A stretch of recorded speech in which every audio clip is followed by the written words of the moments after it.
Hi friends, welcome to Rati Creations. This is Nadia Gopinath. So இப்போ நம்ம பார்த்துட்டு இருக்கோம் இல்லையா ராம்யோகா சிஸ்டர் வியர் பண்ணியிருக்க டாலர் செயின் வந்து நிறைய பேர் வந்து கேட்டிருந்தீங்க சோல்ட் அவுட்னு சொல்லியிருந்தோம். அகெயின் பல்காக ரீஸ்டாக் பண்ணிட்டோம்.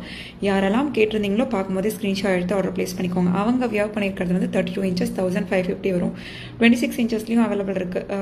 இன்னும் லென்த் கொஞ்சம் கம்மியாக வேணும் அப்படின்னா வந்து உங்களுக்கு வந்து 1450 வரும். அவைலபிலிட்டி செக் பண்ணி ஆர்டர் ப்ளேஸ் பண்ணுறாங்க.